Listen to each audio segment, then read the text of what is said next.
আসসালামু আলাইকুম, welcome back to my new another blog. আমি আছি বাংলাদেশি ব্লগার সাথী আক্তার আপনাদের সাথে। আশা করি যে যেখান থেকে আমার ভিডিওটি দেখছেন আল্লাহর রহমতে সবাই ভালো আছেন। আলহামদুলিল্লাহ আমি আপনাদের সকলের দোয়ায় ভালো আছি। যারা আমার ভিডিও দেখে আমার চ্যানেলটিকে ইতিমধ্যে সাবস্ক্রাইব করেছেন তাদেরকে জানাই অসংখ্য অসংখ্য ধন্যবাদ। আর যারা এখন পর্যন্ত আমার চ্যানেলটিকে সাবস্ক্রাইব করেননি তারা আমার ভিডিওটি দেখতে থাকুন, দেখতে দেখতে ভালো লেগে যাবে ইনশাল্লাহ। সো প্রিয় ভিউয়ার্স, আজকে নতুন একটি ভিডিও নিয়ে আপনাদের সামনে চলে আসলাম। তো এখন আমি যাব সুমন আর তোষিশকে নিয়ে বিরুলিয়া ব্রিজে একটু ঘুরতে যাব। তো প্রিয় ভিউয়ার্স, এখন কিন্তু আমরা চলে যাচ্ছি বিরুলিয়া ব্রিজে। তো দেখা যাক, সুমন আর রিক্সা ঠিক করতেছে এইখানে।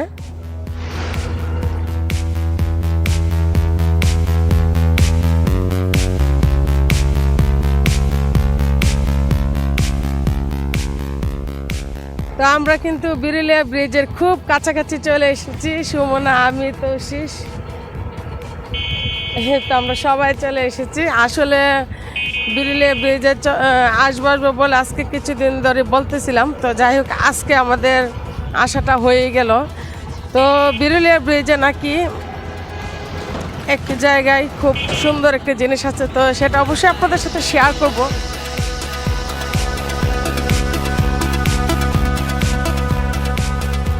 দেখেন, বিরুলিয়া ব্রিজে চলে এসেছি। রাস্তাটা দেখলেই কিন্তু মনটা জুড়ে যায়, খুব ফ্রেশ জায়গাটা।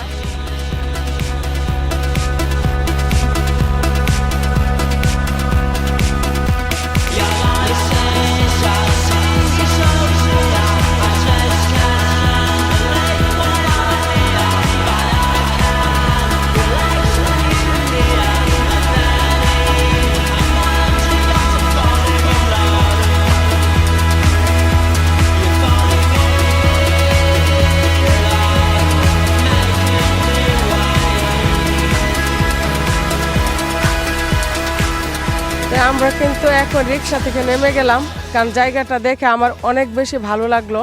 সেই জন্য রিক্সা থেকে আমি নেমে গেলাম, ভাবলাম যে এইখানে একটু সময় কাটাবো আমি। কারণ এত সুন্দর পরিবেশ দেখে কেউ না থেমে থাকতে পারবে না, কারণ এই পরিবেশটা অনেক ভালো লাগতেছে আমার কাছে। সো প্রিয় ভিউয়ার্স, আমার মনে হয় আমার প্রিয় ভাই বোনদের অনেক বেশি ভালো লাগবে এত সুন্দর একটি মনোরম পরিবেশ। তো এই তো দেখেন, আমি আর তোষিশ দুজন একসাথে দাঁড়ালাম এখানে। তো আসলে এই জায়গাটা আমি আর তোষিশ আমরা দুজনে খুব বেশি পছন্দ করে অনেক বেশি মিস করতেছিলাম ইদানিং। তো তোষিশ প্রতিদিনই বলতেছিলাম চলো একটু বিরুলিয়া ব্রিজে ঘুরে আসি।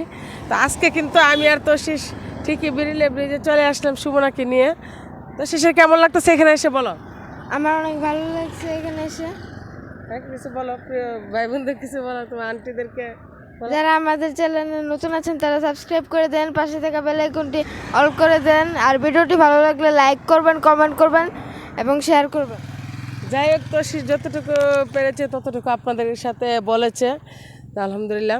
তো আসলে এই জায়গাটা আসার পরে কিন্তু আমার মনটা ভীষণ ভালো হয়ে গেছে, কারণ এই যে সুন্দর দৃশ্য, এই যে দেখেন নদী নদী কুচুরি পেনা, কোথা থেকে মানে পেনাগুলো চলে আসতেছে, এই যে নৌকা।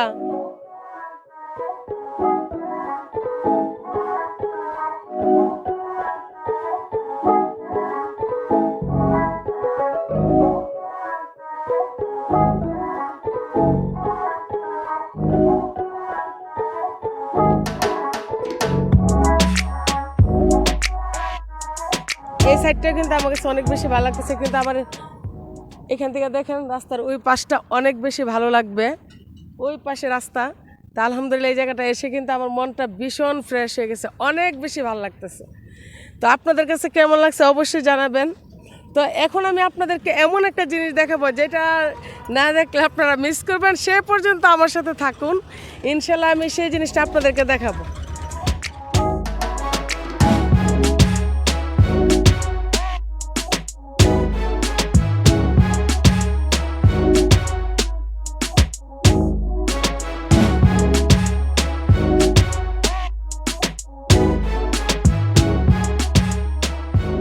তো প্রিয় ভিউয়ার্স, আমি কিন্তু বিরুলিয়া ব্রিজের গোড়ায় চলে এসেছি এবং তান্দুরি চা খাবো এখানে, মানে মালাই চা, স্পেশাল চা। তো এখানে কিন্তু শুধু একটি দোকান নয়, এখানে কিন্তু আমি এসে দেখেছি বেশ কয়েকটি দোকান হয়ে গেছে তান্দুরি মালাই চার। তো তো এই জায়গায় আমি যখন শুনেছি যে তান্দুরি চা মানে মালাই চা, তখনই কিন্তু আমি আর বসে থাকতে পারলাম না, ছুটে চলে এসেছি বিরুলিয়া ব্রিজের গোড়ায় যে তান্দুরি চা খাবো মানে মালাই চা। কিন্তু এইখানে আমার কাছে যে দোকানটা ভালো লাগবে আমি সেই দোকানটাতে কিন্তু চাটা খাবো। আমি চিন্তা করে দেখেছি যে আমার কাছে যেইখানটার পরিবেশটা বেশি ভালো লাগবে আমি সেইখানেই খাবো এই তান্দুরি চাটা মানে মালাই চা।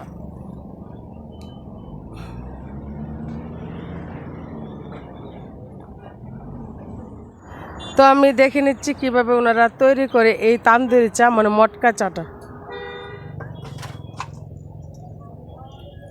এখানে কিন্তু সন্ধ্যা হলে বিকাল হলে সবাই ছুটে চলে আসে এই তান্দুরি চা খাবে মানে মালাই চা খাবে বলে। তো আসলে আমি আসার পরে অনেক মানুষ আনাগোনা দেখেছি এখানে তান্দুরি চা খাওয়ার জন্য চলে এসেছে। তো দেখেন ভিতরে দিয়ে কিন্তু আগুনে পুড়ে নিচ্ছে পাতিলগুলো। আমার কাছে এই জায়গার তান্দুরি চাটা দেখতে কিন্তু ভীষণ ভালো লেগেছে, একদম অরিজিনাল খাঁটি তান্দুরি চা এবং মানে মাটির চুলায় পুড়তেছে লাকড়ি দিয়ে পাতে মটকাগুলা। এটাকে কেউ কেউ মটকা চা বলে, কেউ কেউ তান্দুরি চা বলে। তো অনেকে নাকি রাত্রেবেলা এখানে এসে ভিড় করে তান্দুরি চা মানে মালাই চা খাওয়ার জন্য।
তো এই জায়গাটা আমি পুরোটা একটু তুলে নিচ্ছি সুন্দর করে আপনাদের সাথে শেয়ার করব বলে। তো প্রিভিয়ার্স আমি কিন্তু এখানে মটকা চা খেতে চলে আসলাম, আর অলরেডি কিন্তু আমাকে মটকা চাটা দিয়ে দিয়েছে এখানে। তো আসলে চার ফ্লেভারটা যতটুকু আমি দেখেছি খুবই মানে ভালো লাগতেছে। তো এখন আমি মটকা চাটা খেয়ে আপনাদেরকে দেখাবো কেমন লাগলো আমার কাছে চাটা। আসলে এখানকার পরিবেশটা কিন্তু আমার কাছে অনেক বেশি ভালো লাগলো, কারণ এই মানে এর পাশে আরও 2টা রেস্টুরেন্ট আছে মটকা চায়ের। আর ভাইয়াদের আচরণটা আমার কাছে অনেক বেশি ভালো লেগেছে। তো এখন আমি একটি মটকা চা খাবো, খেয়ে দেখবো না তো শেষে 1 কাপ খাও। তো শেষে আমি এখন মটকা চাটা খাবো। তো খেয়ে দেখি আগে চাটা কেমন লাগতেছে।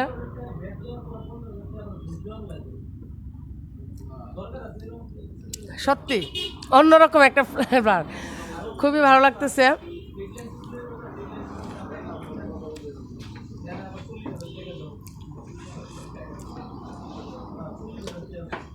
মাটির একটা মটকা মটকা মানে মাটির মটকার একটা গ্রান আসতেছে এখানে।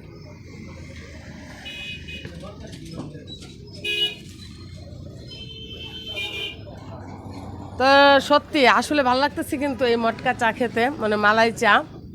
কেউ এটাকে তান্দুরি চা বলে, কেউ মালাই চা বলে, কেউ মটকা চা বলে। তো আমি এখানে আসার পরে কিন্তু অনেক কাস্টমার দেখেছি এখানে চলে আসতেছে, অনেক ভাইয়েরা আপুরা। তো আসলে এই চাটা অনেক টেস্ট। আপনারা যারা এই চাটা এখনও খান নাই তারা প্লিজ এই চাটা খাবেন। তো আমার সাভারের মধ্যে আমি যতটুকু দেখেছি, আমাদের সাভারের এনাম মেডিকেলের পাশের গুলিতেই কিন্তু, হসপিটালের পাশের গুলিতেই কিন্তু তান্দুরি চাটা আমি খেয়েছি, কিন্তু সত্যি এরকম টেস্টটা আমার কাছে আসে নাই। তো এই জায়গার টেস্টে অন্যরকম, এখানে খেতে পারেন। কেউ সাভারের মধ্যে থাকলে আপনারা বিরুলিয়া ব্রিজে চলে আসেন। এই রেস্টুরেন্টের নামটা আমি ভাইয়াকে দিয়ে বলিয়ে দেবো, রেস্টুরেন্টের নামটা কি।